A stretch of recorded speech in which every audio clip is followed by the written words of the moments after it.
Welcome to Spirit Switchboard. I'm your host, Kerrilynn, and you are listening to us live on the United Public Radio Network and the UFO Paranormal Radio Network, 105.3 in the Gulf Coast and 107.7 FM in beautiful New Orleans. If you are new here, thank you so much for tuning in and being here. If you've been following for a while, I greatly appreciate all the love and support that you show Spirit Switchboard. If you are new, you can head to uprntalkradio.com. We have so many shows on our network. You can research all of the different hosts and different shows, and there's something for everyone with UPRN. And there's new shows starting all the time, including a show that we started on Thursdays, Laura Lee Potvin and myself. Laura Lee, you may know her from the Angel Rock on Mondays. She and I started Beneath the Hollow Moon on Thursday evenings at 7 p.m. And we're having a lot of fun with it. So I hope that you guys can join us this coming or next Thursday. Let me just get these comments up. I am so sorry, folks. It took me a little while to get this. Oh, you guys, I am grateful that Beverli Rhodes is here today. This was, I don't know if you guys have been following me. I've been talking about it for a while. I have been commenting that it felt like I was counting down to Christmas because I was this excited about today. And I was trying, so I know that some of you that have been following me for a while know that I have that. I say that it's a secret, but it's really not a secret because I'm pretty transparent with way too many things. My little bucket underneath my desk where I have my salt water just to keep me grounded, so I'm not so much of a squirrel on Red Bull, because that tends to happen. Thank you so much. Hello, Laura Lee.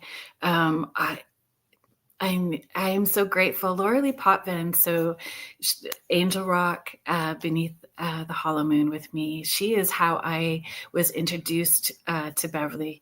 And so I'm super grateful to Laura Lee for making that connection for me. So I'm just going to read this, and then we're going to pull Beverli out and get the ball rolling.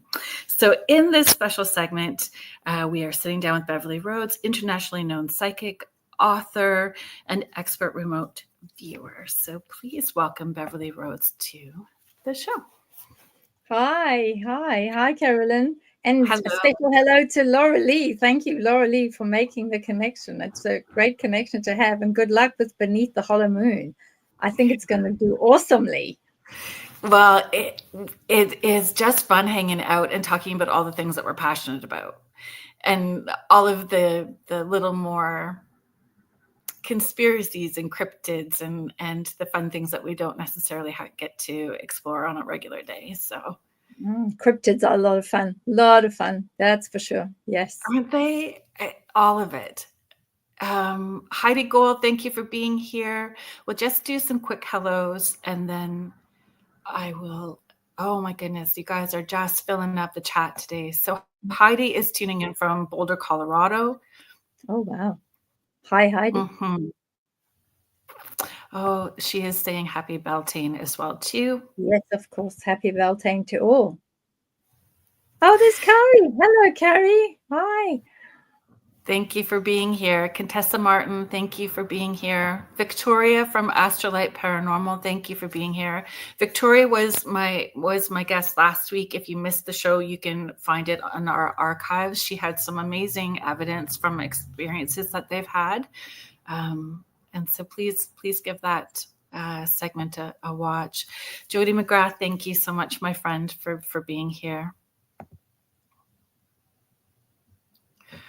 Oh, Lulabelle, yes, Lulabelle. Lulabelle just had an alien DNA reading yesterday on my show, Awaken with Beverli Rhodes. So that was too much fun. Oh my goodness. So those are things that I it was so hard to try to just focus on the one thing that I wanted to talk to you about today, but maybe we can have you back another time. It is my honor and privilege to have Bev here. So thank you for supporting us. I know Denise Mitz, you were very excited as well too. Thank you for being here. Lorelei, there she is, the beautiful lady herself with her gorgeous long hair. I've seen Lorelei's beautiful hair before. Much jealousy Yeah. with that. It looks amazing. Yeah. Anna De Silva, Jackie White, thank you. Oh my goodness. Azria, thank you for being here, because let me tell you, Laura Lee is pretty excited about you hanging out, you potentially coming on the Angel Rock with her as well too. With the UPR Network is getting very blessed with you guys hanging out with us. Julie Your Dow. ears must have been burning today, because Azria and I were talking, because I'd given her all the links and said, this is where I'm going. And, you know, if you've been asked on Laura Lee, make sure you go, because it's going to be a whole heap of fun. So she said, oh, that sounds nice. Yes, I have been asked. And yes, I will be going. So, yeah, looks like Azria will be with you. That is going to be one hell of a show. Oh, that's brilliant. We'll make sure that we get it all shared out. Heather Stewart McLaughlin, thank you so much for being here. Heather Stewart McLaughlin has just started this beautiful business called Come to the Forest. And she has, oh yes, it's so beautiful and stunning. And a healing center inviting all kinds of different modalities and people onto her property to offer their services for people. It's beautiful. Whereabouts is that? Which state is it in? So, I'm actually in Ontario, Canada. So Heather is also in Ontario, Canada, in Cambridge, Ontario. Oh, wow. Okay, there we go. That's a good space to be in. Good energy. There's Arquana, our beautiful Indigenous native individual. She's a shaman and a leader of a tribe in Florida. And she's also one of our demon hunters. Oh, amazing. Thank you so much for being here. I'm excited, as we all are excited. So I think I heard through the grapevine it might be in the summertime. So we are excited about that. Carol Robinson, thank you. Thank you for being here. Beverly, for those people who may not have had the opportunity to be introduced to you, could you give them a little bit about your background and a little bit of your story that you feel comfortable sharing? Of course, yes. So I'm a bit of an unusual pumpkin, because I've been practicing and doing this work for about 46 years now, which is quite a while. And when I was very young, I've had unusual encounters with off-world beings. And from that time forward, I had a very strong, unusual way of being able to perceive things. And it just got stronger and stronger through life. So I ended up, very long story short, I ended up being able to see things that were, you know, in different realms, different dimensions, both interdimensional and other planets, off-world, on-world, etc. But also, people used to come to me when I was younger, when I was like in my teens, and say, oh, I can't find so-and-so, I've lost my cat, or I've lost whatever. Could you help me? Because you might be able to see where my beloved fur baby is. So it started off with that. And I was usually always able to find the beloved animal. So it started with that. And I found that extremely easy. And then as time went by, I moved to Greece. And in Greece, they were looking specifically for unusual things, like that archaeologist was looking for a very, very specific set of animal bones and remains. And friends of ours had said, this is our archaeologist friend. You seem to find unusual things. Do you think you could find the bones? So anyway, also long story short, I gave him a couple of coordinates of where I felt these bones would be. And they did a dig up near Pikermi area in Greece. And they did come across some very unusual bones, you know, sort of like ancient giraffe bones and ancient animal bones that were, you know, Ice Age type thing. So over time, I had started being able to find things. And then I ended up with being asked to do some work on the Turin Shroud. And then I also got asked to by a very big newspaper in Germany called the Stern to verify whether or not a diary that was given to them, supposedly written by a very famous leader, and whether or not it was the real deal or whether it wasn't. And I came into a little bit of unstuck aspect there, because I was the only one that said, out of everyone, I was the one that said, no, it's not, it's wrong, it's fake, it's the paper's great, but everything else isn't. And that was part of those issues. That's a big part of the trusting intuition, because it's inconvenient. It can be very inconvenient and very much in the opposite direction that everybody else is heading in. So the trust and surrendering into it is a big lesson for many people. It wasn't very nice, because everybody else was really quite hard on me. I was quite young. I was quite young at the time. I mean, I was really young at the time. And they were quite brutal. But then they ran it through whatever test these people do, scientists, and they found that the paper was, in fact, from that time period. The ink was from that time period, but the handwriting samples did not match at all. And then they realized that a whole bunch of other so-called facts that were in the diary ended up showing that it wasn't actually his diaries. So out of everybody, I didn't end up with any egg on my face, but I had a lot of people that were really annoyed. So over time. When you know. Like when you know, you just, and you have to roll with that. And it's and it's really hard. I had somebody tell me once that I was their favorite medium to watch at this particular spiritualist church, because when people told me no, I just nodded and went, and just kept going. It was like, I'm just going to keep rolling, because when you know, it's very difficult. It is. It is. And like, sorry, I'm just going to pull this up, Kate. Oh, hi. Hello. Oh, Kate. There's Kate Snyder now. She's one of our other demon hunters. Kate is amazing, the work that she does in clearing land, clearing people, finding these awful creatures and dispatching them with the help of the angels. Absolutely amazing lady. What Carrie is sharing, especially if you're a people pleaser and trusting your intuition, a recovering people pleaser, and all of our experiences affect that, how we trust or not trust, or have a closed heart. And we can't have a closed heart and do this work. Our heart has to be open. And then our intention and the why we do it, our thoughts, words, and deeds and actions all have to be in alignment. So how does intention, I guess maybe that where I would want to ask, because we're going to focus a lot on remote viewing this evening,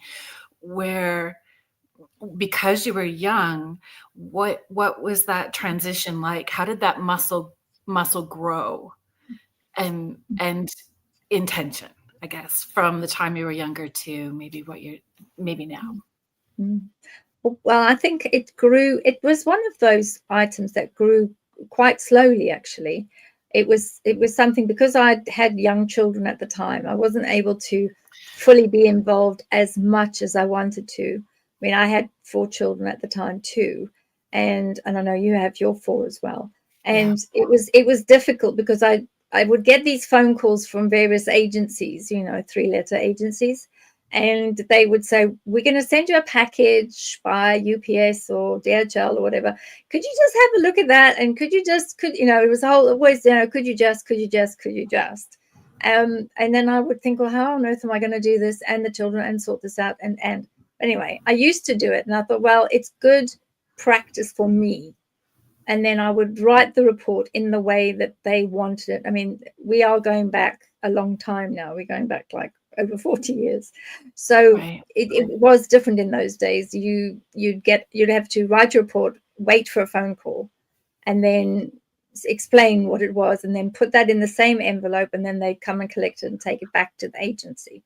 So it was a very, very basic way of doing it. And then you'd have to wait another week or 2 weeks or even longer, and sometimes never, for them to verify that you had a hit and that it was correct. And because of you, there was an arrest, or because of you, someone was saved, or, whatever the case was. And the agencies in those days were not all that forthcoming. They didn't have to tell you anything. They didn't have to do anything. So I never always knew for sure whether I was growing or whether I'd become stagnant until somebody had said to me, "Oh, remember you worked on target number da da da da da da.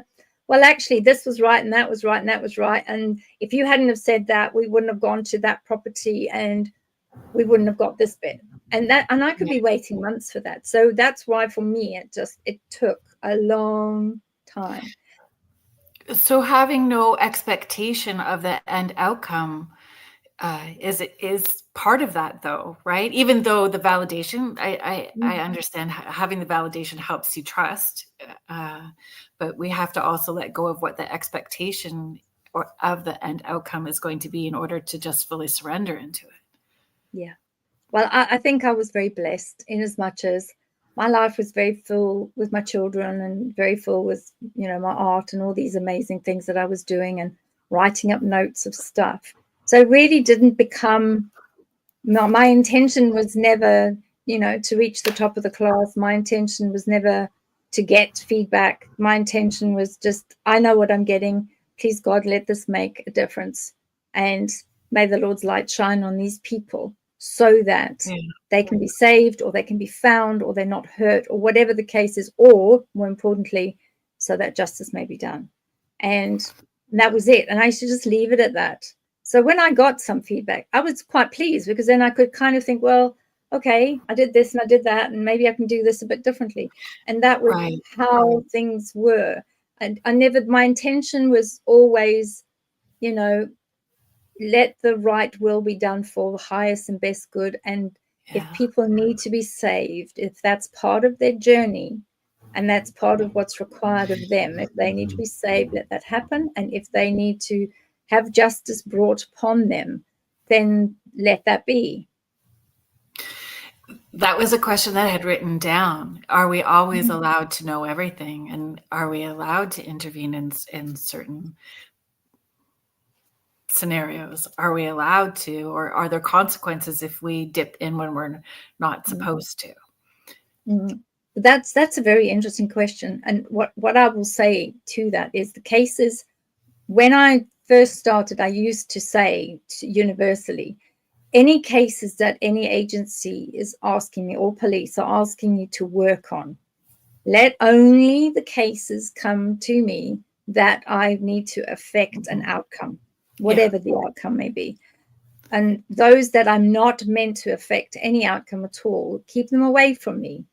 Because, I don't want to work on things. I don't want to reap karma on myself because I've interfered with someone's path of destiny and someone's soul plan. Yeah, I love that. Even with clients, that's where my intention very quickly when I started doing this, because I've been doing this full time for 18 years now, that I please do not, I don't want to give you lottery numbers and tell you when your boyfriend's coming. I just don't. I want it to be a focus of personal growth and healing and understanding. And I can help you get there. Like we can, that was even spirit guides. When people ask me about spirit guide names, that used to irritate me too. So I created the classes called Who's Your Bob, because I tell everybody their spirit guide's name is Bob. Let's help you get there on your own. Educating people is so important, right? There was a question up here, which I had wrote something similar down as well too. That's Techno Shaman. Thank you for being here. Their question is, are you using Indigo Swan's method? Maybe you could explain that to folks who may not know. Will you be doing remote viewing, CRV? Have you done a live blind test where someone is somewhere at a certain time and you draw where they are? Yeah, I've done a blind test many years ago, and I've worked with, other individuals that were really good to work with. We were tested at a university by two of the professors, and we did a blind test, which was great. We did lots of remote viewing and mostly blind, some of it not. And in some cases, in order to make it even more difficult, they put us in Faraday cages, which was great fun. And they did that, and they instead of putting us in the Faraday cage, they put us in a lead lined box.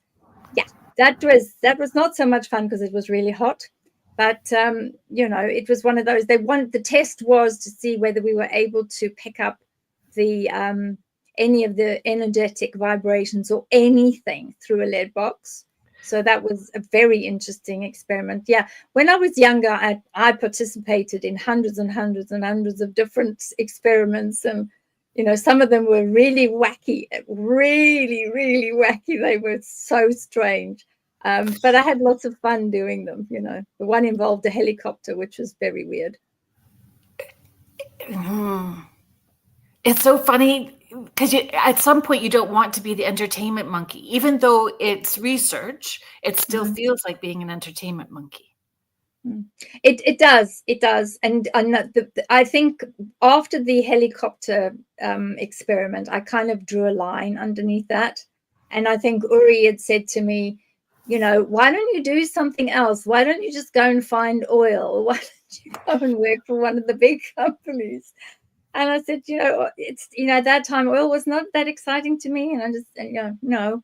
And then he said, well, you can find other things as well. I said, yeah, I have the treasure hunters coming to my door at 2, 3 o'clock in the morning and asking me to find this and asking me to find that. But, it never really lit me up as something exciting. Yeah. I love archaeology, absolutely love it, and find it fascinating and very interesting. Yeah. But it was not sort of a goal of mine. I wanted to be able to, if I was going to do this, I wanted to make a difference and change a life or save a life. And that for me was what I was going to do with it.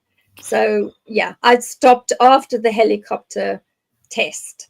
I stopped becoming the paid for monkey and said, no, I won't do that again, because I'm comfortable in my skin. I'm comfortable with what I'm able to do.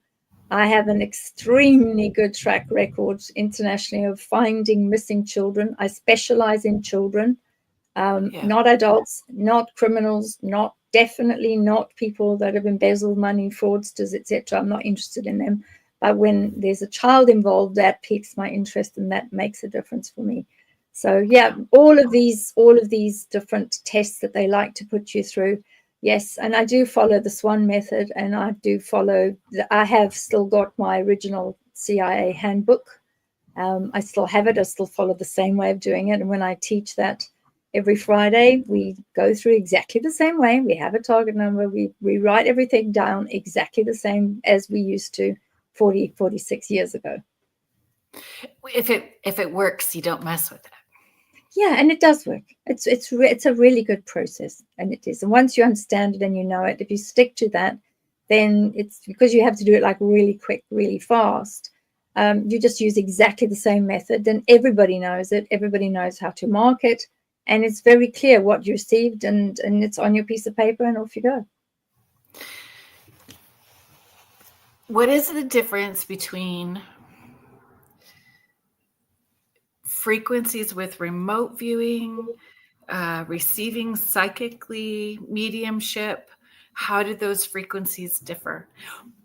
Maybe before you don't answer that, just we're going to roll that back just for 1 second. I have to tell you how much I adore you. I purposely didn't. I've watched maybe 2 videos because I didn't want to watch a whole lot. Okay. Didn't want to watch a whole lot beforehand. I watched the very beginning of one clip and I went, oh yeah, you're a person for me, because you were explaining negative energy, and you used the analogy of a brownie. Like, anybody that uses food analogies for intuition is my kind of people. Negative energy is like a chocolate brownie. Yeah. That's it. That's the only thing I could think of that would be that everybody would understand is chocolate cake. It's so true, though. It does. It's heavy. It's dense. Feels a certain way. So if we're talking about frequencies and how they feel, does remote viewing energetically feel like when you receive psychically, when you receive through mediumship? How do they differ? So those people who aren't doing this work would be able to understand how it feels? Yeah, that's a good question. So I think that they do differ slightly, not a whole heap, because you're still tuning into, it's an extra sensory perception, and everybody's senses will pick up energies slightly differently. It's what they look like. So I tend to say that for me, with the toroidal field, so this very large field of energy that you have around you, that is probably the easiest to pick up, because it's like when you rub your fingers together, you can feel the warmth, you can feel the tingle, you understand that it's there, and that is part of that energy. And it's a bit like, and here we go with the food again, it's a bit like really nice chewing gum that you can or toffee, where you can squash the toffee, make it nice and warm, and then you can pull it like that and it stretches out. That's like a really strong energetic value that has got some substance to it. It's got warmth to it. It's sparkly and it's great. It's not like a macaroon that when you squash it, it just falls to bits. So it's two different types, but those are the long ones that you pull out. That's a really good analogy for a very nice, strong, remote viewing, energetic that you're moving into, picking it up, pulling it out, and having a good look at it. And then you pick up the emotions, color, sense, taste, smell, what's around it. And if you're just viewing where you are, in other words, you're not going out of your body, and you're not doing a co-location. So you're not pushing yourself out and going to the place, having a look, and then returning with the information after you've cloaked yourself and protected yourself. Two different types. It would be that nice toffee that's squashed and nice and squishy that you pull and stretch, and then it becomes all glistening, because that's what it's like. Best way I can describe it. And everybody's freaking out and everybody's hungry now. Toffee, yeah, toffee. Squashy toffee, why not? Not again. Oh dear. Yeah, not again. Aquana now wants coffee. What did I do? I created a monster. Sparkle toffee. Julie Krause is a brilliant a medium in the United States. She's been on the show a number of times as well too. So thank you, Julie. I'm glad that you're here participating tonight. Laura Lee was asking a question. I'm just going to pull it up for you now. Beverli, when you're teaching, do you find as a student it's helpful to get into theta through meditation prior to remote viewing? Yeah, I think in some cases it's very helpful. With some of my students, though, what I do say to them is I try not to scare everybody too much initially. I try to make it as easy as possible for everyone. I say to everyone, there's no right and no wrong answer in the beginning, because I know when I first started, 46 years ago, there were lots of things that I used to think, I used to think, oh, it's a pen. And actually it wasn't a pen. It was something completely different. It was, it was a plant stake from the garden to hold, plants up that you stake. And that was honest enough mistake. So in the beginning, you can trip over things. You can, see a shape and it's not exactly what you think it is. And then you realize, conscious mind's having lots to say here. So get the conscious mind to keep quiet. Chihuahua brain. Oh, I tell you, reptile brain. So that type of thing. So everybody, I like to try to get everybody to engage, to get everybody to have a good go. And if it means that we can just do our protection, do our grounding, and just have a nice hour session where we're trying our very best and seeing what we pick up. Because then you tend to know, if you've got a class of, say, 20, and my beginners class is always free. They're always 1 hour, they're always free. And then we see whether this is something that resonates with you. Because if it does, you'll pick it up really quickly. If it's something that doesn't resonate with you, it'll be something, oh, goodness me, now I can't be doing with this. So I try in the beginning to keep it very light, very, very feathery, just enjoy yourself, give into the flow, set your intentions for my greater, higher good, my higher self. And if I can help somebody, fantastic. If this is meant for me, make it easy for me to flow. And I start that. Then later, when those that I see have really got a talent for it, then we move on to the next stages. And then we start with, the theta status, or we sometimes use machinery to evoke the theta status. But it depends on where we're at. But that's a bit further down the line. So, yeah.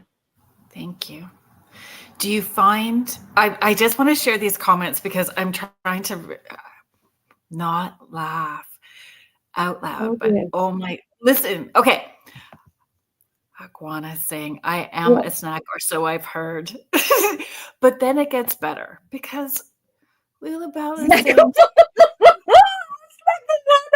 oh, Lulabelle, that's so funny.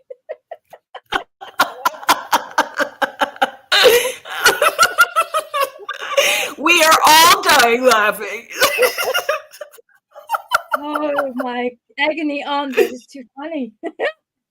Oh, so funny.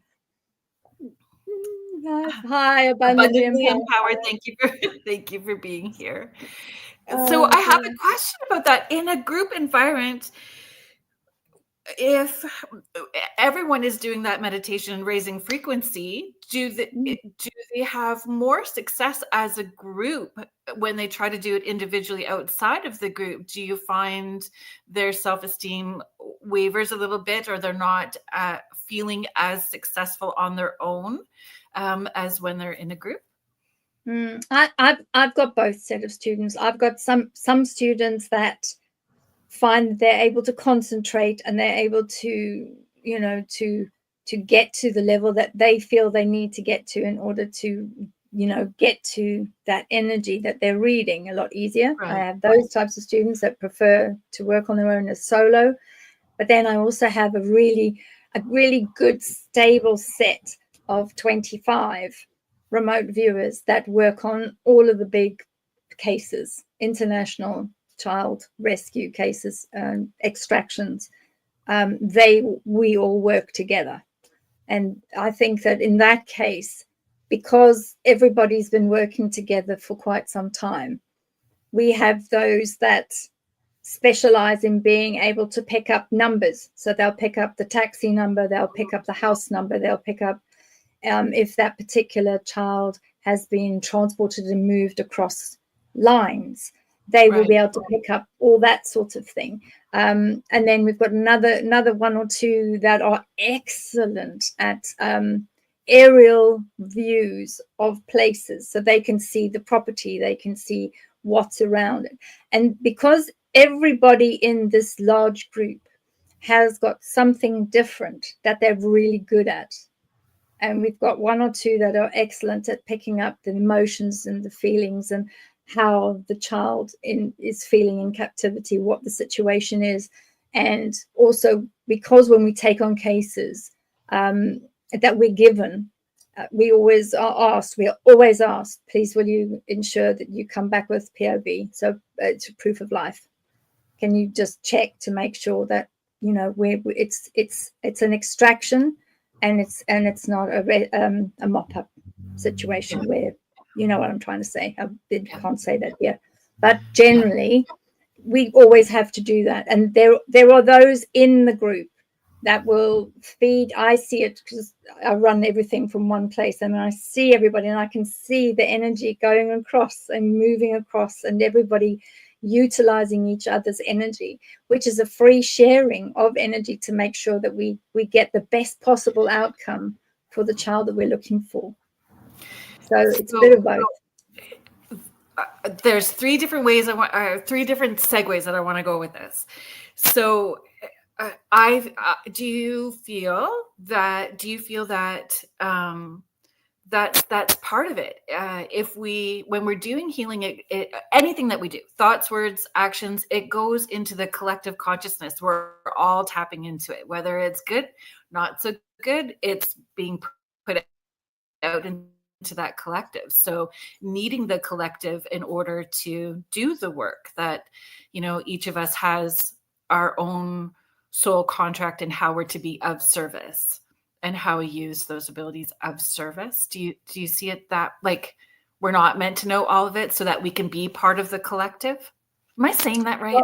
Maybe I'm not. Yeah, absolutely. Yeah, of course you're saying it right. Of course you are. Collective consciousness is pretty much all over. It's not just this planet, it's all the other planets too, because we're all connected to all the other races, all the other beings. Everything is connected. It's all in one place, and we can access that at all times. So it is a bit like your spirit switchboard, really. If you think about it, the energies all go into the switchboard, and we're all tapping in and plugging in switchboards at different times. So yes, I would say that it is necessary for all of us, and we don't know everything all of the time. We don't, and that's why each individual that is learning or is part of Remote Viewing Alliance, everybody brings their own specific brand, their own specific breath of fresh air, and their own specific way of being able to tune into something different. And without that last little piece of information, the crew on the ground, the boots on the ground, the teams that we've got that we feed that information in real live time back to, they wouldn't have necessarily been able to effect a fantastic, very successful extraction.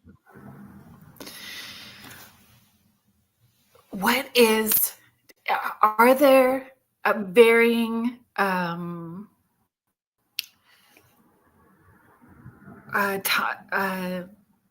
knowing your timeline, like when you feel certain things, is it within a couple of weeks, within a couple of days? Is everybody's timeline somewhat different? Or if you're all working on one, is it kind of in unison? Does everybody kind of get in sync where their timelines are about the same? Like, again, not sure I'm asking the question properly. In my head, let's all Vulcan mind meld, folks, because why not? Let's do that. I'll do that. No, I kind of get where you're coming from. Yeah. I think that when the group is working together, unless we've been asked specifically to go to a particular timeline, sometimes we get asked to do that, go to the day before the child was removed or taken. But then we're working on that. We're all working towards that time. But when we are working on it and we're all feverishly writing notes and I'm taking notes and when we do that, that is all around the here and now. What are we seeing now? Because unfortunately, when a child goes missing, when we receive the Amber Alert, we start straight away with the Amber Alert. And for us, we've got to get to this child as quickly as possible. So we will work as long as we need to. And I will add, all of these people are volunteers. We do not charge anything. There is no fees. There's no money. Everybody does this voluntarily and gives up of their time freely because the end goal is the same, is to make sure that that child is returned safe. Yeah, it's beautiful. There's a couple of comments that I would like to pull up for us. Carrie, I took to it very easy. It surprised me as long as I don't second guess myself. No matter how strange, weird, first thought, fast spinning is best for me to write down words, images, feelings, and shape. Always. It's in the first 2 seconds. It is, yeah. Always in that breath. In fact, Carrie, you did very well, because Carrie was part of the Alliance and has been working for a good few months, actually. So, yes, Carrie is done extremely well. I think even shocked herself a couple of times with things that came out. I thought, oh, okay, that's a hit. I didn't realize that when it was cross-referenced to the portion. It's joyful watching people have those moments, or it's exciting and a privilege. It is a privilege to watch somebody have those connections and be witness to that. It's beautiful. Abundantly empowered. Yes, we're all droplets of divine consciousness, which we always have access to. Very true. Beautiful. Well, we will all look forward to hearing about it. And I would be super curious to know, as you move through the frequencies, what kind of food and those frequencies feel for you. Oh dear, Aquana. Yep. techno shaman. But Kerrilynn, do you find that when it goes into the collective consciousness, meaning when enlightened people do these esoteric marvels that allows unawakened people to naturally become more? Well, potentially, yes. And also the opposite, because sometimes people who are choosing to stay stuck there, well, they're also playing their role well. Sometimes they're just playing their role very well. And then they respond like a hurt dog.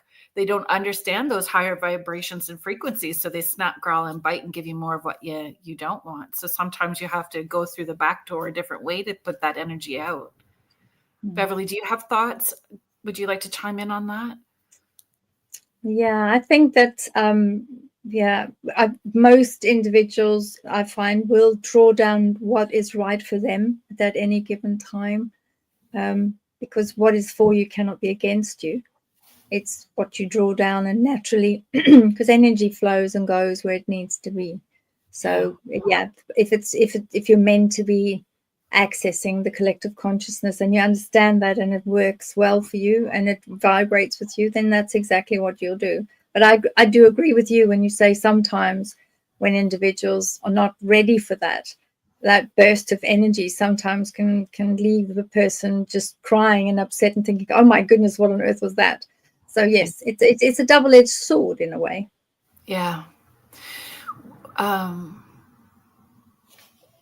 When you were doing this work, how do you, when your children were smaller, how did you ensure that those energies weren't felt throughout the house with other people within the space? Well, they luckily there was a period of time, obviously, where because they were little, they were at school. So that was quite easy for me. I had a space set aside that was my own sacred space, and I worked within the sacred space. Or if I didn't want to work within the house, I used to go and stand in the swimming pool. Like my bucket of water. So, standing in the swimming pool, you can do a lot of work and you can do it really quickly. And when you get out of the swimming pool, you just let everything flow back into the water, and that was it. That's beautiful. A very easy way of doing it. There was abundantly empowered is sharing. I think the collective consciousness is raising for everyone, nature included, but each individual has a choice to stick with the known familiar or become more. Yeah, that's very true. That. And back to the good food. thing. Yeah. Oh, here we go again. Yeah. The layers of sherry trifle. Yeah. The bottom layer knocks you out. Ain't that the truth, Lulabelles? Especially if you are allergic to alcohol like I am. Yeah, I stay away from the bottom layer. I eat all the yummy bits at the top and I don't eat the bottom. Do you find the more that you do this work, the foods or drinks choices, everything affects you differently, and it just is naturally repelling? Like you just cannot do certain things. No, you can't. And there's certain things as well. If I've been working on a case with with the crew, which is mainly the crew's run by Big Homie, and he runs the boots on the ground and the artillery and whatever else is needed in order to extract successfully. But if I've been working on something, a very difficult one, the strange byproduct of that is that my mouth and taste buds change. I end up not being able to taste, and I end up getting this funny sensation in my mouth that because I've been concentrating and working, then coming out and going back in and doing it again, coming out and going back in. And I find it very, very difficult then. And then if I put something in my mouth, it tastes awful. So then I have to leave it for a while. Mm-hmm. That was a question that I had for you as well, too. Do you find it's really hard for people who don't do this to understand what it takes physically and emotionally to do this sort of work? And what I think so. I agree with you there. In some individuals are quite blasé about it, and they don't really always understand until they start thinking, well, let me try this, let me try that, and then they start realizing just how much energy it takes for you to be able to concentrate on something. And then, you take your pen when you start getting all this, back chat.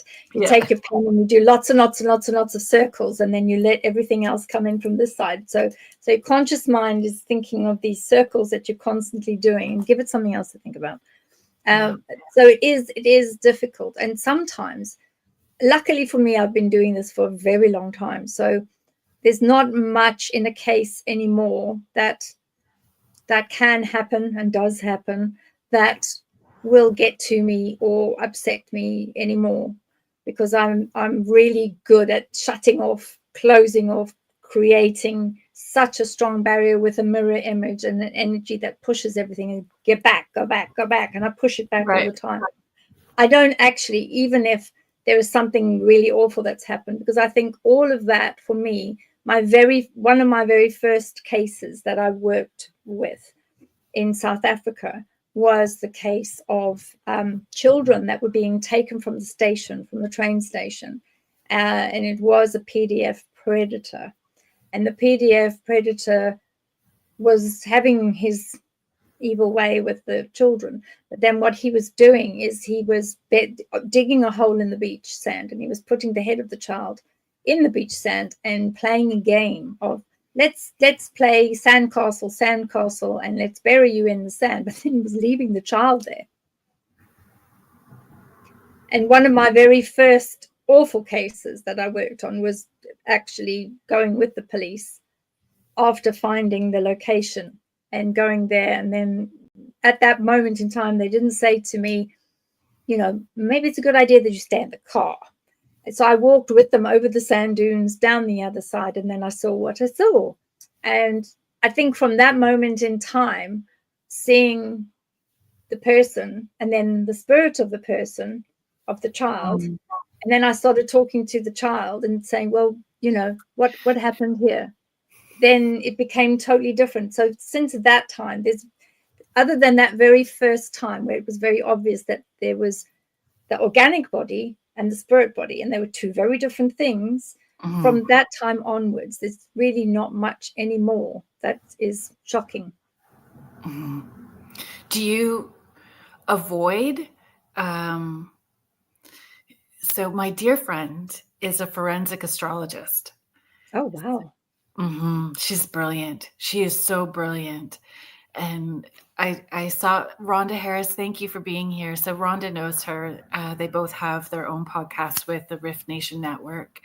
And Joni has been on the show a number of times. And that's what she does. She helps find people, especially her focus, especially with children, but using astrology. And she has this beautiful network of people, the boots on the ground people as well too, and police officers and all of those people. And how I met Joni, very similar to how I found you, like through Laura Lee. But I watched this, and she's giving this case that she's currently working on, and that little person came in during the show. So she was live during her show, and in she came showing me this little person, where she was going to be found and everything, all the other details to it. So I was writing furiously while the show was happening and went, I'm really sorry to do this. Can I please send you this information? But do you find, so now I kind of avoid it. If I've been having my own things that I'm working on, I can't put myself in that position because I just don't want to be open to it, which makes me feel bad sometimes. But do you find that happens for you? Don't want to watch the news, not going to expose myself to certain situations or places so you can be off? Yeah, well, I think as far as the mainstream news goes, I don't think I've watched mainstream news for about 15 years now. I just don't bother with it because it's not a focus of mine, and the energy that comes from it is actually quite distorted, and it's very, it's duplicitous, and there's a lot of lying with it. And there's one thing I hate is lies and deceit and all this other nonsense that they decide to cook up. And, they're expecting everyone to buy into this twaddle, and there's no ways that I will. So I just don't bother with it anymore. I tend to watch. If I'm going to watch something, I'll watch something like, National Geographic, or I'll watch something about archaeology that's interesting, that I can learn something and expand my thoughts rather than, being spoon-fed something. No. So, yeah, I just stay away from it. Yeah. Joni, this is my friend Joni. Joni Templeton Skinner, True Crime Mysteries Beyond the Veil, folks. If you wow, I love it. That is her podcast, and she's brilliant. But not even just news, like as much as I love Joni, and Joni understands how things work for me. So I know that she doesn't get upset when I'm like, I shared you out, but I'm not watching tonight. Because it's just not feeling like I can be there tonight. But the scallywag, she's a scallywag. Yeah. So Joni, what I will share with you is over the last 24 hours, I've had a really good conversation with Virginia Roberts, which has been quite interesting for me, because she's been kind of not happy with the way that she's been allowed to become distended, and that energy is very sort of waiting, very broken, and waiting for her babies and her children. So I've been looking at them, not quite sure what to do with it yet. No doubt I'll find something to do with it, or give it to someone and say, look, is there something you can look at with this? Because, there are very specific Wednesday about it. Oh, did she? She did. She did tap into it, and it's maybe you and Joni can have a conversation, because and it was very interesting. And this is what I love about Joni. And Joni has a number of beautiful, intuitive people that will chime in, just like you, creating our communities that are doing this work, and more people are finding each other at the right time, right places, right, in order to do this work. But yeah, she did an event astrology, and fantastic. Yeah, and then Joni, are you comfortable? I don't want to step in a big pile of poo. Is it okay for me to say who else you? Joni, you're going to send it to Beverly? That's brilliant. Thank you so much. I will say definitely for Joni and for yourself too, is that it was definitely not an unaliving.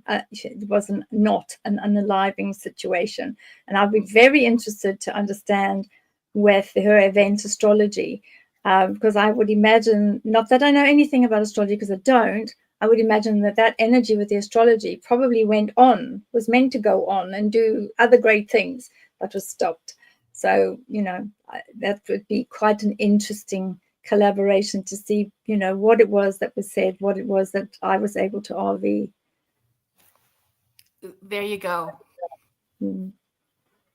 There was zero. Absolutely, Joni. Yeah, that's what I thought. Because years ago, when the famous photograph came out, there was a particular agency that asked me to remote view the house, and to go upstairs on that timeline marker and go and look about 10 minutes before at the top of the stairs where the photo was taken.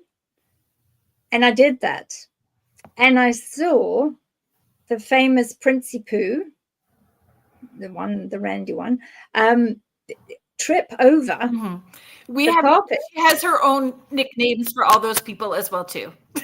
Good. Well, you have to with this. You know what this channel's like.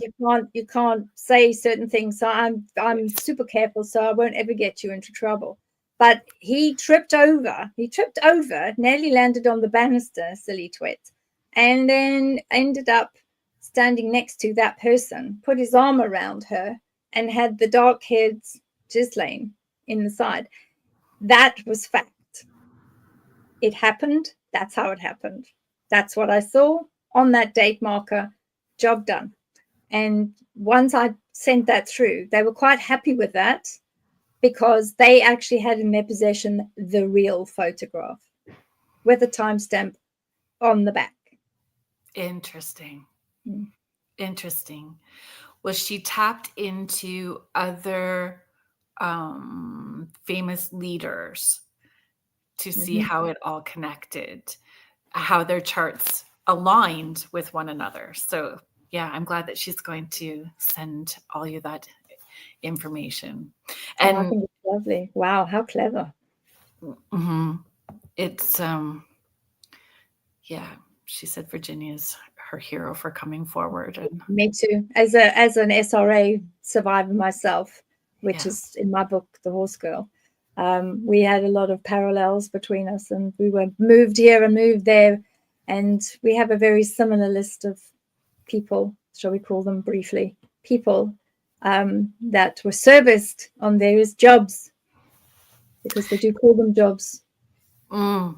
So Joni has covered those as well too with those.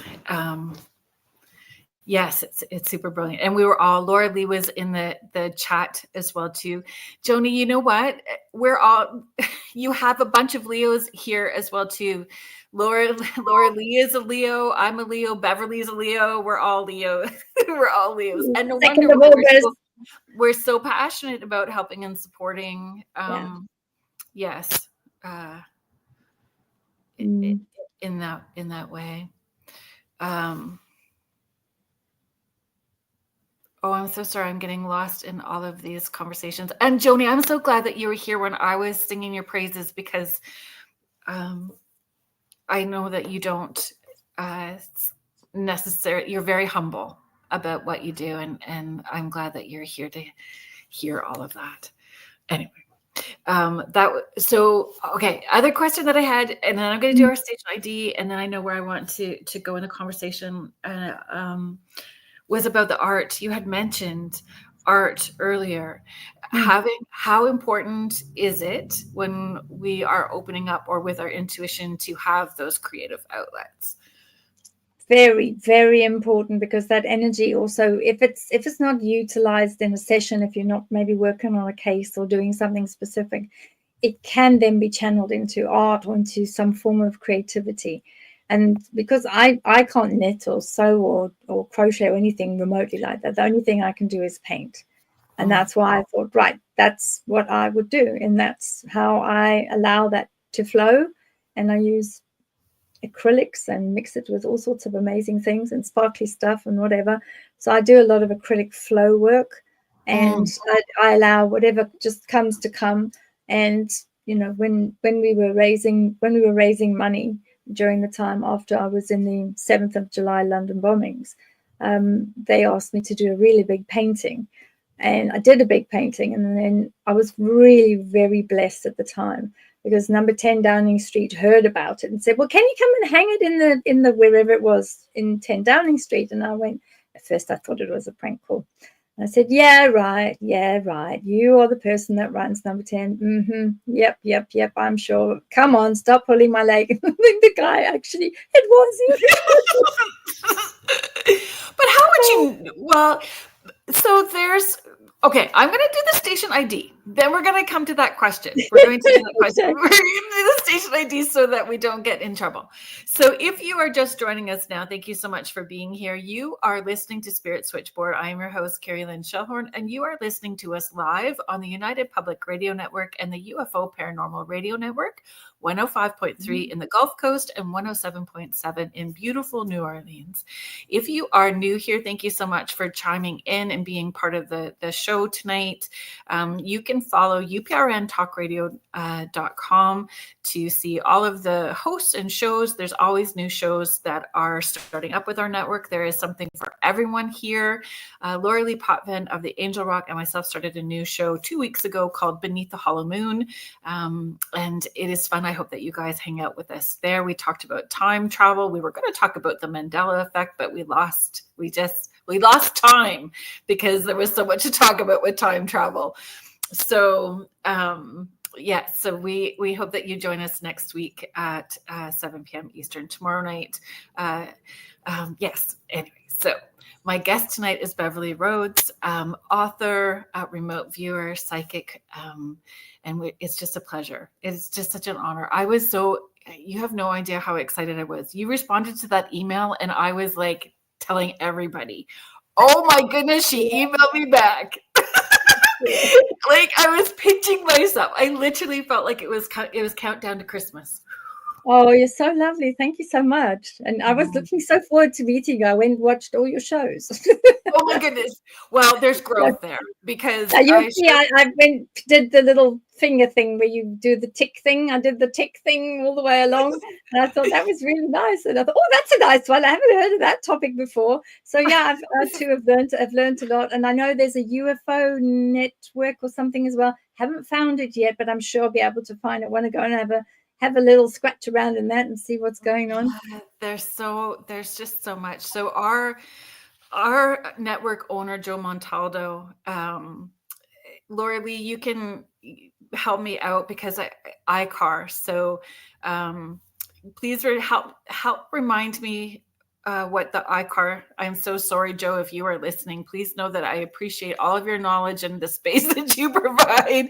But he has done UFO contactee experiencer research for a very long time, and so that is and he. Yes, helps with 3-letter alphabet soup agencies and all of those things. Mm-hmm. And so Michelle DeRoche is our network manager, and Michelle is very connected and as well too. So we have these brilliant people who host this space and host. How lovely! Mm-hmm. Much needed, especially now, right now in these times, with the changes that are happening and with the new earth and all these things that are going on. It's just the perfect space for everyone to speak as freely as they possibly can right now. Thank you, Laura Lee. My ADHD brain went all over the place. ICAR, International Center for Alien Research. Alien Research. Thank you. Oh, thank you, Laura Lee. She put the YouTube network up for us as well too. That's a good one. YT Network YouTube Live. Okay, I'm going to go and have a look at that because that's very interesting to me. Because when I was in SA, when I was in South Africa, there was a particular crash that took place. And within 2 days, everything was gone. The whole lot just disappeared. Yeah, it's gone. It disappeared to another country. Weird things happen for a lot of us with all of that as well too. Okay, misconceptions and myths about remote viewing. Yes, I think that's a good one. Just psychics and mediums, because everyone thinks that we have to be tapped in and open all the time, but it really is. I mean, we are, but there's an open and a close. But some myths and misconceptions, some of the greatest ones that you have come across. Would you be able to talk about that? Yeah, there are a lot of misconceptions. A lot of individuals, kind of don't understand the difference between a psychic and a medium. And they think that a medium is someone who can also sort of jump into remote view areas and can also do all sorts of other things. And while they're at it, make the tea too. So there's like a whole bunch of things. And kind of when you get involved with all of this, you have to explain what your field of excellence would be. And this is the area that you prefer to work in because you excel in that. And some of the other areas you just don't excel at all. I mean, I've known some people have thought that I was, able to understand astrology and do a chart and do all these things. Like, no, I bummed at maths. So I wasn't very good. So there's no ways I could do anything like that. But ask me about your energy field and I can tell you something about that. That's okay. Yeah. It's two totally different things. I mean, once again, it's a difference between a souffle and a sponge cake. Same thing, totally different mechanisms. And do you feel boundaries? People can ask the weirdest questions of you as well too, or of us. So do you feel you're in constant education mode with people, constantly educating? Yeah, most of the time it is constantly educating. However, I would say that this year particularly, I've noticed that individuals, as part of the awakening, they seem to find more value in very specific types of questions, and they're very interested in their own spiritual health. Yes. And their own way in which they can create a better world for themselves, their family, and that they can actually start being able to see more, believe more, perceive more, and most importantly, to be able to heal. And these are the types of questions I'm getting now. Whereas in the past, it was, well, when am I going to get this big car? Or, am I going to be able to go and buy the big house that I want to do? And then when am I going to... What was your response to that? I just laugh. Oh, I was like, why don't you have it? Let's figure that out first. Well, yeah, I said, what? I said that, and that's what you want to see me for. That's, and I do, and I just laugh because it just... And then they realize, whoops, that was a wee bit too shallow, and maybe I shouldn't have said that. And then they very quickly change gear, and you can actually see it's like change gear quickly. And then they'll and then I will look at them and I'll say, what is it I'm missing here? What am I missing? What did I miss? And then they really realize, oh, Sherbet, I'm in a wee bit of trouble here. I better come up with a decent question. Right? Imagine wasting, as Akwana is sharing, imagine wasting a session to ask about a car. I don't think anyone would. So if you were, this can be twofold. What suggestions would you have for someone if they were seeking out either a psychic or a medium or a remote viewer? What would you tell them to look for? How would you encourage somebody to vet people out? I think one of the things that is always extremely useful is to ask the person for the maternal and the paternal lines. What are the energies there to assist me in living my best life, my best and happiest life? Because really, when you start looking at those energies, those individuals, the ones that came before us, those that are blood of my blood, the genes of my genes, they have got a vested interest, because we all know that all of our soul family are connected. And when we are successful and when we live our best life and when we clear, historical curses and when we clear all sorts of amazing things, they benefit too. Yeah. Where they are. So if you want to do something that's very wide and gives you the best possible reach and use the time that you've spent with that particular person, ask about, on the paternal line, was there anything on the paternal line, either father, grandfather, great-grandfather, where there was something that has been pulled through lifetime after lifetime in my soul family, that that I can stop, that the buck can stop with me, and I can affect that change so that it'll change not just for me, my children and my children's children, but also those that have gone before me, so that I can cut that contract, release that contract, so that I'm not just freeing me, but I'm freeing ancestrally all my ancestors, and I'm freeing my children to live their best life. So when we do that, does it go dimensionally and alternate realities as well too? It does, because they're all interconnected. There's no time. We created the time here. There's no time where this happens. Yeah. There was spiritual Michelle Plummer. I'm so happy that you are here. Nice energy, Michelle Plummer. Look at that energy. Nice energy. Isn't she beautiful? She is. I know. And this is her year. It is all popping wide open. Miss Michelle. Yeah, super fast, super quick, actually. But before you realize it, I reckon it's going to be June, July, very fast. Yeah. For those who are stepping into opening up, how important or what steps or what guidance would you give them about their spiritual hygiene? Spiritual hygiene is key. I've seen a lot of psychic lice of late. So individuals that are perhaps doing this work or starting to do the work and maybe feel that they can just do a couple of tarots and do whatever they feel like, and then, go down the pub and have a couple of, drinks, and then not bother too much and go to bed and get up the next day, do the same thing, muck about a bit, and not really do anything as far as the spiritual cleansing goes or anything like that. I've seen a few individuals in different types of settings, and I sometimes say to them, because I can see these psychic lice that just are crawling, and all the sticky stuff, the black goo that's stuck. Yeah.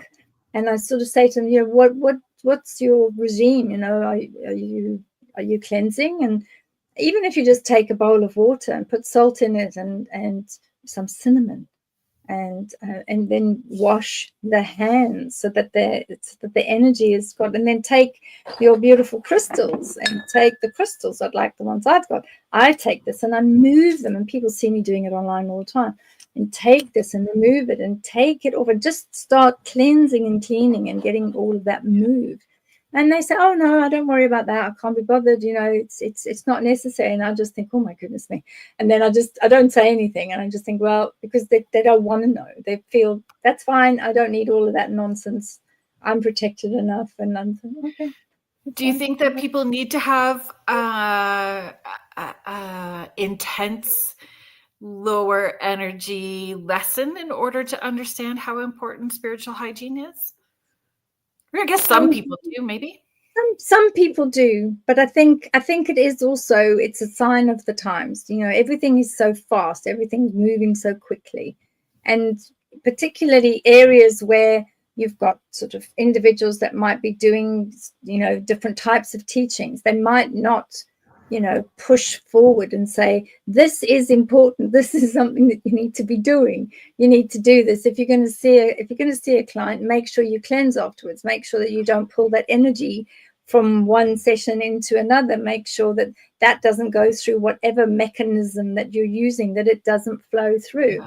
I think that a lot of the courses, some of the courses that I see in some of these very large organizations, they have these very big online presences, and they kind of don't hover too much over or even give too much importance on, this is what you should be doing. Your spiritual hygiene should be X, Y, and Z. And I'm going to use the word should because I'm making them wrong, rather than using the word could, giving them free choice.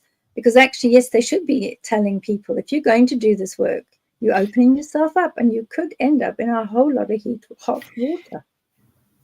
So we're right. Probably going to step into a big pile of poo, but that's okay. Do you feel that consciously or subconsciously, whether it's perceived or projected, that there is a neediness maybe for some people? So, those people who are not up on their spiritual hygiene, who are being taught, so not up on their spiritual hygiene, there is a need to come back to that person. So that codependent relationship and old patterns just continue to repeat. So there's, I don't know. I think it is a good idea. I have sometimes because some of my clients will say to me, oh, I've booked this course and done that. And the first thing I'll say, please make sure that it teaches you how to ground. Please make sure that it teaches you how to cleanse appropriately afterwards, and make sure that you have got the 3 C's. So that's clear, cleanse, and close. Mm-hmm. So that at the end of it, when you're finished, you cleanse and then you close. Because then at least once you completely close, then you're safe. You've got all your protection up. And if it's not doing that, then that's fine. Just let me know, drop me an email, and I'll give you some techniques so that you can do that. Because then if it's something that they're missing out on, I don't want them, the next time I see them, to be covered in psychic lice and black goo. So I say to them, if it's not teaching you that, that's great. Carry on with your course. Do whatever. It's brilliant. I'm glad that you're looking, you're seeking. Psychic seekers go. But then let me give you something just quick that you can do that I know works really fast. And then that sort of squares that circle, if you know what I mean. Yeah. And for teachers who are transparent with their own personal healing journey, because we can only go as far as our healing has like as much as we've invested into it. Exactly. if we're You've got to working do from the that work. bottom rung or up here. Oh my gosh, I know. And then the buzzwords just make me have that stink eye tight butt moment, like, oh, no. Love and lighter? That No. sounds a little too joyful there. If you have not been ugly, snotty crying or uncomfortable in any way, the work is not being done. Like, it's work, and it's a practice. It is. It is a practice. For sure, And it's hard too, Very. It is, healing from my SRA situation, because, I was sold into servitude for 9 years. And it took me 10 years, 10 solid years of every day, every afternoon and every evening, having a look at it, revisiting it, writing it down. Eventually, somebody said to me that I've read some of your notes. And I said, please don't read those notes. Those notes are terrible because they're like detailed. Right. And she said to me, my partner actually said to me, why don't you just put it in a book? Use that as your healing, because she's NLP master practitioner, does all sorts of timeline therapy and all sorts of amazing things. And she said to me, get it out, get rid of it, put it on the page, and then do your final healings after that 10 years, and then let it go. And let's see what you do with that afterwards. And she helped me. And I did, emotional freedom technique. I did CBT. I've done all sorts of amazing different types of modalities. And that's what you have to do. And sometimes I would just drink and not eat for days and look into the abyss and see all these horrific things coming to me and thinking, oh my God, yes, that's what I went through. But then I would write it up and speak to my ghostwriter and say, this is what came today. And then she very lovingly would put everything into proper English and, work through stuff. And that's how the book came about. And that was formed part of the healing. It did. I thought I had loaded that up. If you give me a second. So we're talking about the horse girl, correct? The horse girl. Yeah. The story from hate to hope to healing. And that's all in there. It's not an easy read, and it does come with a warning. It's very graphic. So don't leave it lying around. The warning is on the back cover. It is not an easy read. And if you feel that you will be triggered by anything in the book, then please don't buy the book. Thank you. Everyone is yes, tough read. It is. Yeah. Yeah. Oh, yeah. Arquan has recently read it. Yeah. It's not, but I felt that my editor said to me a whole bunch of stuff when it went to the panel. The panel read it, and apparently I wasn't at the panel when it was read, but they sat in silence because they were so shocked. Now, bearing in mind, this came out before all the nonsense came out. So before we just finished with the so vile Savile person, and some of the other cases and Utri and all the stuff internationally and all those other bits and bobs, we just finished with that. And I think also that the Rolf Harris hadn't really been totally found out by then, so that hadn't even come to light. And the others hadn't followed either. And they were all in the book because I mentioned them. And from that point of view, it had just started. And my editor said, we're going to have to take out quite a bit because these cases that you're mentioning haven't come to light yet. And we can't say anything because they could you could end up, in a problem. Yeah. Or if it does come out, then the police are going to be asking for the manuscript, which happened anyway, actually. So right. The main manuscript went to Scotland Yard, and then I had to go to the video unit and give testimony, which I did, which is fine. And so from that point of view, it was necessary then to bring it out because it was valid today. So it's gone full circle. It was then, all the healing was happening then, and it ended sort of 2015. And now, all these years later, what is in that book is very relevant because it's all of the stuff, all of the information that's coming out today, and is that the light that we have across the planet is being shed into all sorts of little corners that people never thought would happen. How important do you feel it is for people to write their story or share their story or record their story in some way? I think it's an integrated part of healing, because you have to feel it and you have to hear it in order to heal it.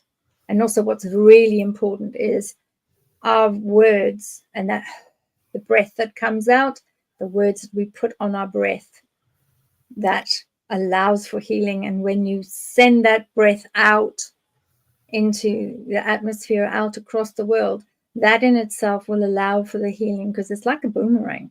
It goes out and it turns and it comes back and it comes back. And then when it goes into the heart chakra point, it can go out for 5, 6, 7 miles. And that's what I found when I did that. It came back and it healed me, because it made me realize I'm not the only one. And for a long time, I kept the secret. I kept the secret. I kept the guilt. I kept thinking, my fault. I better not tell anyone. People will think badly of me, etc.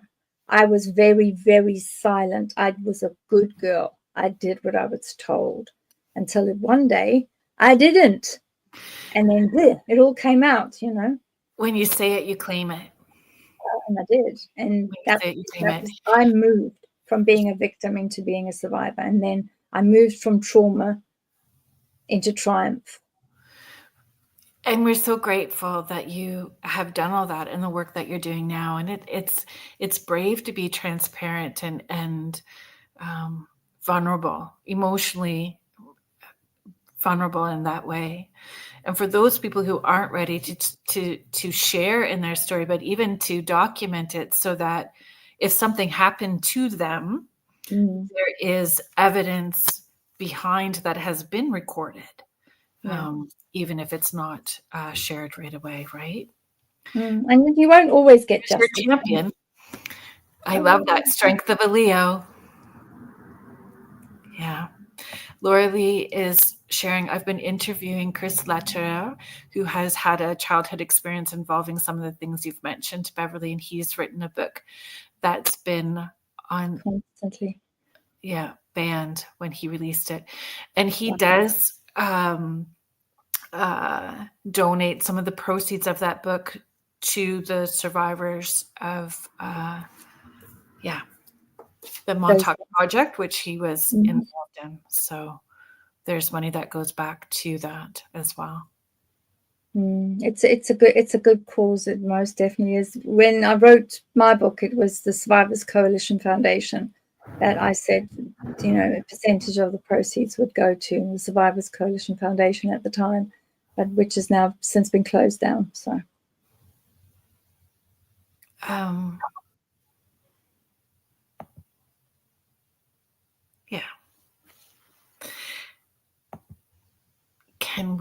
we're going to, oh my goodness, there's so many comments, and I'm not going to be able to get to them all, folks. Please know that I appreciate everybody that is chiming in with all of the comments, and I want to be cognizant of our time, because this has been like rolling by really quickly. With remote viewing and connecting with off-world beings, is it remote? Is it remote? Where's the line with remote viewing, telepathy, psychic connection, and connecting with off-world? And is the moon hollow? Yes, the moon is hollow, because I've had a look. Yes, it is, and it does ring like a bell. And it's fabulous. It's a lot nicer on the inside than it is on the outside. That's what Laura Lee and I discovered. Oh. In some research. Yeah, it's I've only been there twice, because I found it was a bit odd, because when I was in Africa, I knew a wonderful man called Credo Vazula Mutwa, and he was the spiritual Zulu nation leader. And I spent a lot of time with him at Tlatlhamoreng Dam, and we would walk in the wilds and look at the stars. And one day he said to me, that moon that moon was not there. My ancestors told me that moon only came late. And I thought, okay, it came late. What does that mean in Crater, that it came late? He said it wasn't there. Now, this is a man who was late 80s or 70s at the time. And I said, what do you mean it came late? He said, well, it wasn't there. The people came on top of the water, walked on the water, and stood with their ancestors and looked up, and they watched the moon being put into place. So we read stories about the Zulu nation and their belief system on how the moon came to be. And there's so much of that. I'm going to pull this. Can I pull up the photo of Antika? Yes. If I'm pronouncing that wrong, you can. Yeah, no, you can pull up her. Yes, she's one of the felines. It's one of my awful drawings, though, must admit. I am going to try AI with that because it doesn't do her justice. She's lovely and furry and beautiful, and I think the pencil just doesn't capture that. But when we're trying to allow all of that to come through, it doesn't always shine in the same same way. But the energy is there. When I saw it, when the first time I opened up the clip when you sent it to me, I did a oh.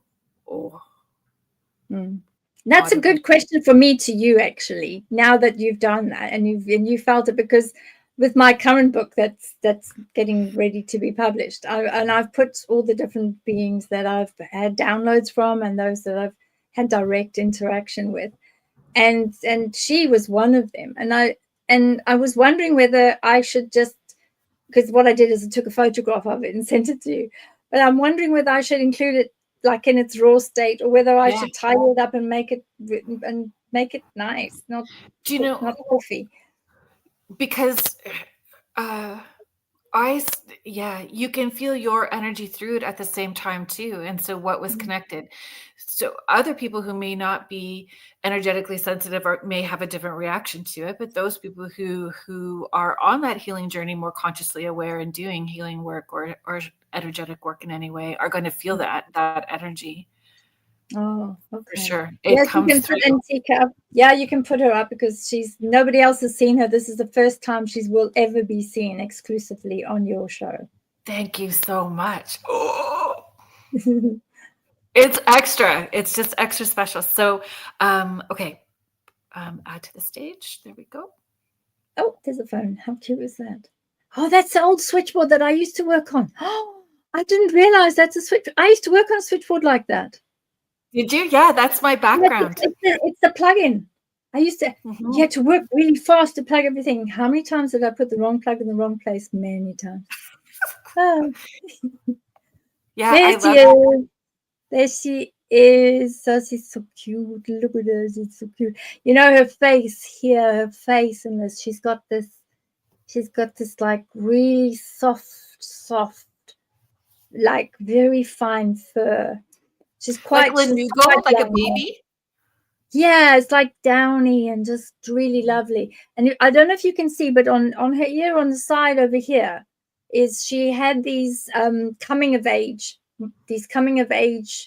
like clipped things on the side. You'll see there's these round circular marks, and those are her coming of age marks. And she had a lot of hair, but because she was still young, she hadn't got all her full mane and trestles and all these really big golden eyes. I mean, you can't see because it's a pencil drawing.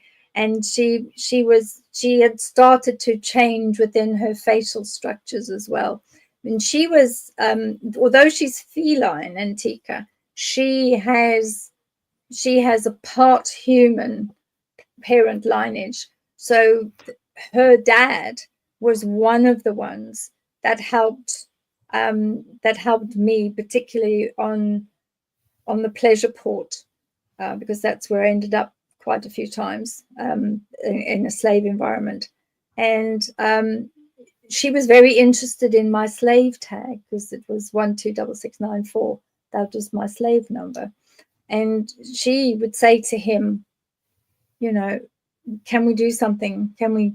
And how can we help and things? And she was almost instrumental in that, because she was very irate about, she didn't like the fact that there were slaves, and why were human slaves, and why was there such a difference between these different types of peoples. And she was an absolute sweetie. How did she present to you? Was it remote viewing? Was it actual?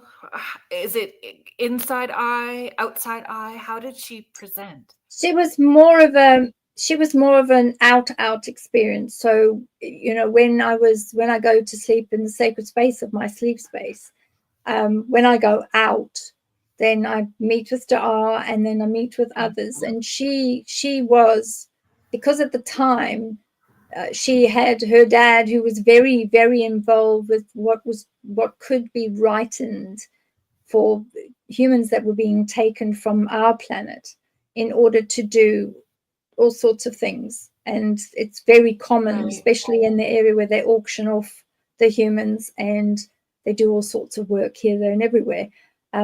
And she was saying to her father, can we please try and do something, Father, because this is really not right.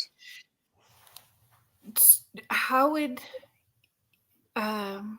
what advice would you give people who are fearful of off-world guides or being open up to the idea or concept? There's a comfort level for some people if we talk about ascended masters or angels.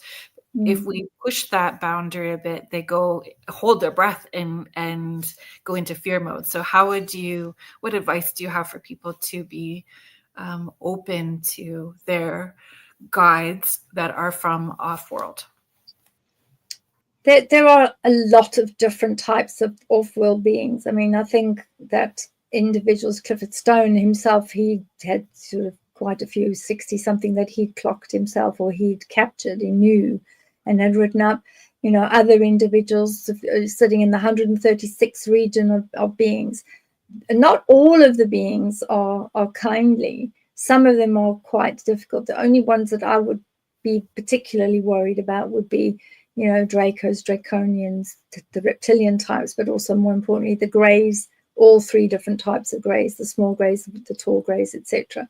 But I think if you are protecting yourself and you say what you need to say before you allow these beings to make themselves known, you could find an extremely interesting discussion that you have with off-world beings, because they are interested in our well-being, no different than other guides, and us being of service to the best of our ability. And yes, they definitely do. And I see Lulubelle saying about her blue being and the cheeky fairies.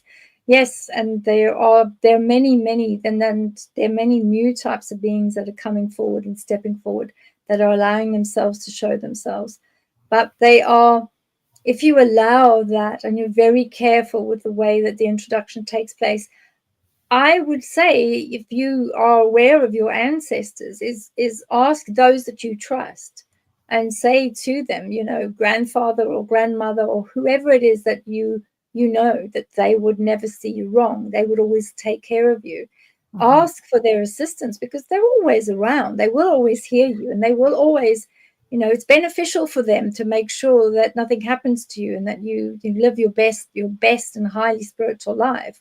Ask them and say, grandmother, I know I would like to, if there is a being that would like to step forward and talk with me, please make sure that you keep me safe, because your grandmother and your grandfather, for all intents and purposes, would always keep you safe in this lifetime anyway. You know, I'm a grandmother myself. There was no way I would allow anything to happen to my grandson or my granddaughter. Isn't it the best job in the world? It's the best job in the world. It is. My granddaughter calls me Queenie. Oh, bless her! That's so lovely. And I'm just a nana. Mine is it's nana. Brilliant, though. It's brilliant. She's brilliant. I love it. Do you find people may be surprised when they tap into their ancestors that their ancestors have had their own experiences with off-world that may not have shared or had that experience, like that there's actually more connection than what they are aware of? Yes, I've had a lot of those that have said, "Oh, I found, Nanny Rose or Nanny Brown, and she had this book that was under the bed, and when we cleared all her belongings, we found this, and she was talking about walking by the river or seeing something out of the window."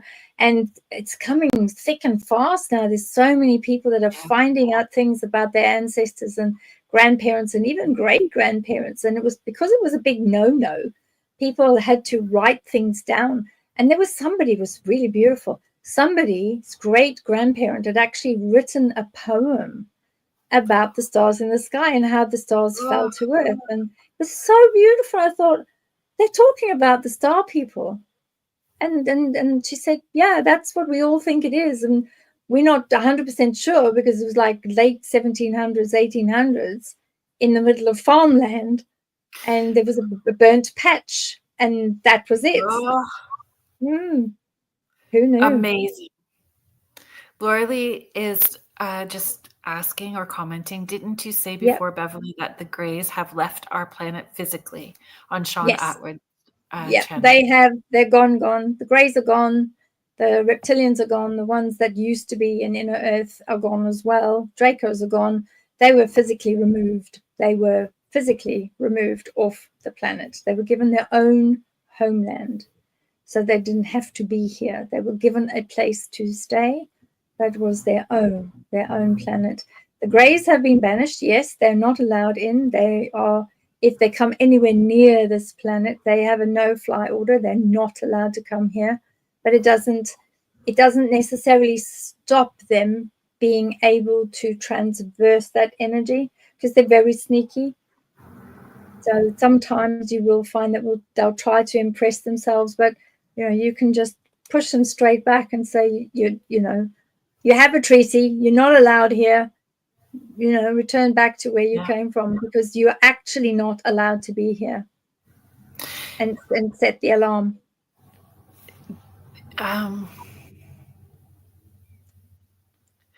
The confidence, the more you step into it, the more confident you are. There's really no fear when you tap into it. Like there's respect there's respect and understanding, but you really do lose your fear with all of that stuff when you start stepping into it. You do. And that's the whole thing. I think the more that we're exposed to it and the more that we see, feel, perceive, even if it's just behind you and it's just out of reach, then it becomes very obvious that they're there. And the most important thing is not to fear them, because those individuals that, see our fear as a really beautiful ice cream, they will say, "Oh, what we got here," And I say this, there is nothing to hear from them. We are sovereign beings. And the most important thing I can say right now to all the listeners is very important.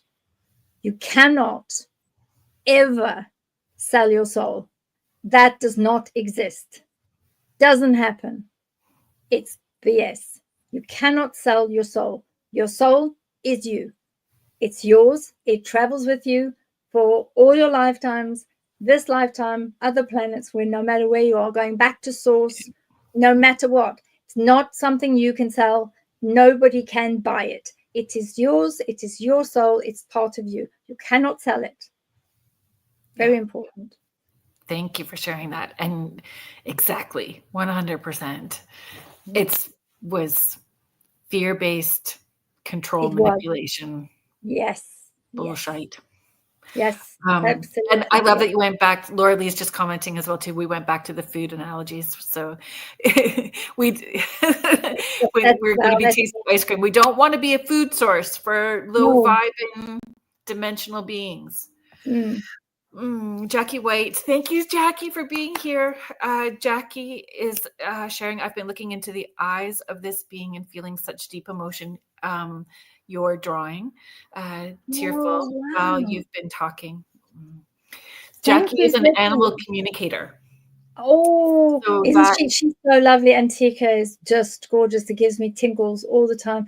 I think what I'll do is I'll take an eraser and clean it up because there's bits of pencil where I've been, where I was moving my hand. But what I'm going to do is I'm going to find out how to scan it, because I think I'm putting 8 pictures in the middle of the book, and I want that, seeing as everybody here seems to like it, I will put the original in, but then what I'll do is I'll also do a nice one in AI so that it looks as close as a bit more polished, and because I'm not exactly an artist, but I did my best. And I had one encounter with the ant beings before they left, before the ant king died, and I went under the ground, and it was absolutely phenomenal. It really was. And I saw them with their light sources and how they were bringing homeless people in from the top down the stairs and into their world, and looking after them and feeding them and things. And one of the things the ant persons had said was, these are throwaway humans, so we will have them with us because we will look after them and they will help us to tend our lands. And I thought, that's lovely. But they did, they looked after them, and it was amazing. And there's one other person that I have met, and he was actually on one of my shows on Sean's channel when I was still there. And his name is JP. And he and I did swapsies of notes of things. And he actually did meet the Ant King. I never did. I was just there briefly and then left again. But that was that. And that other drawing is the other drawing that I'm going to put in the book as well, amongst others. So we only have about 3 minutes left. So where can people follow you, find you, stay on top of the things that you have to offer, especially with the upcoming book? Well, the book will be available at Amazon anyway. I'm available for private sessions or remote viewing sessions or any types of sessions at awakeningacademy.co.uk. You can follow me on Patreon. I have a Patreon. I have a Buy Me a Coffee thingy. And I also have TikTok as well. I do a lot on TikTok, and I'm also Big Homie invited me to join his channel as well and just do whatever I felt like, which is great. And so I do post a lot of unusual videos on Off the Grid Network, which is actually Homie. And I've got a little section that he's carved out for me, and I post all sorts of things on there. So you'll find comments and things and aspects. I do all sorts of weird and wonderful things and post it all over the place. I love it. Thank you so much for sharing. Denise Smith asked really quickly, will you be at GSIC this year? At GSIC? Yes, we're going to GSIC. Yes, we are. Yes, so I will definitely be on Friday. We will be at GSIC with Danny Henderson and Elena Denon and Dr. Michael Sala and the lovely JP. And there's loads of lovely people that are going to be there. It's one of Tell me what that is for those of us that don't know. What is it? It's the Galactic Spiritual Informers Group. It's the worldwide Informers Group. It's everybody, all the contactees, people that have done stuff, people like myself. Ezra is going to be there. Is Lily Nova there? Is Lily Nova? Does that name ring familiar? It's familiar, but she's not on the panel from what I can remember. Not that I've, downloaded the panel, all of it. But the main ones are going to be obviously Dr. Michael Sol is there, Elena Denon, Jenny, JP. So I'm just very happy to be meeting JP and talking about ant beings because I want to. Amazing. Thank you so much for being here and sharing. It's been a pleasure. Thank you. Know that it's an open door invitation. So I would love for you to come back anytime. I would be lovely, and to come and meet Lorelei and Joni and everybody. I think that's amazing. And just also thank you so much for, having a look at my wee drawing, because I was a bit scared about it coming out because I was thinking, oh, what if it's just awful? But you've been so gracious and so lovely about it. So I will be using it in the book, all thanks to you. Oh, thank you so much. It honestly, you can tell when somebody who is working authentically and from that vibrational space, it it emanates off the page and you can feel it. I need to be mindful. So Church of Mavis is coming up next, folks, with UPRN. Please take a stick around for Jeffrey Pritchett with Church of Mavis, and I will be back here next week. Thank you to the United Public Radio Network and the UFO Paranormal Radio Network, 105.3 in the Gulf Coast and 107.7 FM in beautiful New Orleans. Thank you to Joe Montaldo and Michelle DeRoche for creating this space for us. Thank you, everybody that has been in the chat. I appreciate all of you, and we will be back next week with Pet Medium. Oh my goodness, I'm having a brain fart. I'm so sorry, folks, but it is Pet Medium. So I hope that you were able to join us next week. Good night, everybody. Thank you. Good night.